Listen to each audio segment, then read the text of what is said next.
चलिए अब हम एक बार फिर से बात करने की कोशिश करेंगे। उज्जवल, आपको हमारी आवाज आ रही है? आप सुन पा रहे हैं?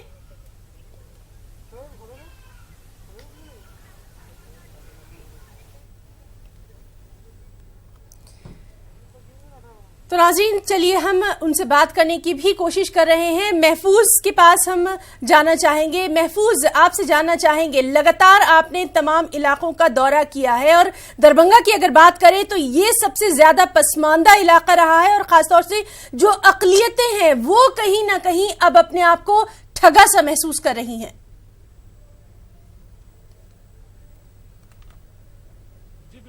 आपको सबसे पहले 2 बजे का पोलिंग परसेंटेज जो है दरभंगा का बता दें कि 40.50% जो है 2 बजे तक पोलिंग परसेंटेज है दरभंगा का।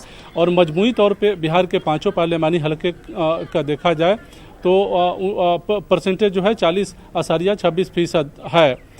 इसके अलावा आपको हम बताएं कि पोलिंग बूथों पर धीरे धीरे अब लोग पहुंच रहे हैं। जैसे जैसे वक्त गुजर रहा है वैसे वैसे लोगों की तादाद जो है धीरे धीरे आ रही है।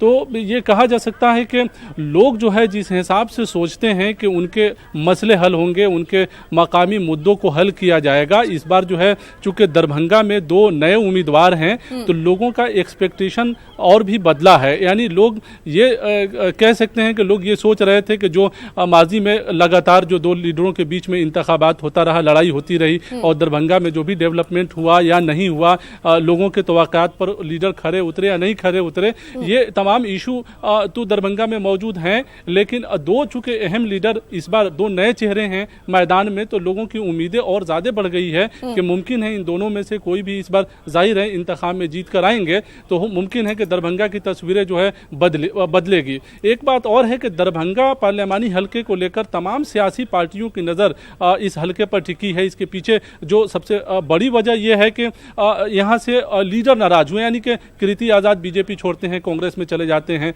अली अशरफ फातमी ने आरजेडी छोड़ दिया। दोनों दिग्गज लीडर थे यहाँ पे। और जो अजीम इत्तेहाद ने तय किया कि उनको अब्दुल बारी सिद्दीकी को यहाँ लड़ाना है आरजेडी से, बीजेपी ने तय किया कि गोपाल जी ठाकुर को यहाँ लड़ाना है एनडीए के उम्मीदवार से। तो एक तरह से कहें दोनों गठबंधन की इज्जत भी दाव पर लगी है कि कौन जीतता है। अगर नहीं जीतेंगे तो फिर उनके फैसले पर भी एक सवाल खड़ा होगा कि क्यों जो है वो इस तरह के फैसले किए और लीडर जो है उनसे नाराज हुए। तो ये तमाम तरह की चीजें हैं। इस वक्त हमारे साथ जुड़े हुए हैं। उज्जवल, आपसे जानना चाहेंगे कि जिस तरह से हिना आपसे पूछ रही थी कि बीरभूम में कौन से प्रोमिनेंट फेसेस है जिनका फेस ऑफ होना है?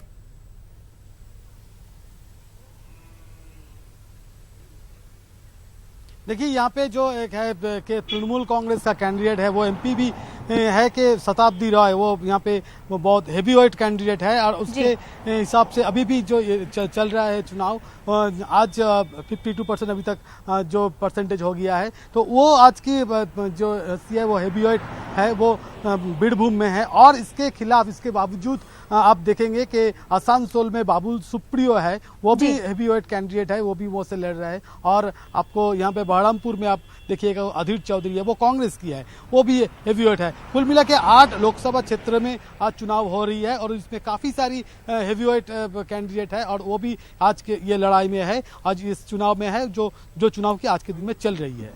जी उज्जवल, बहुत बहुत शुक्रिया आपका इस तमाम तर जानकारी के लिए। और महफूज, लगातार आपके साथ भी हम बने हुए हैं, साथ ही साथ हमारे साथ हमारे 2 खास मेहमान भी मौजूद हैं। यहाँ पर एक छोटा सा कमर्शियल ब्रेक लेने के लिए हमें रुकना पड़ेगा, लेकिन हमारा ये जो सिलसिला है ये लगातार जारी रहेगा।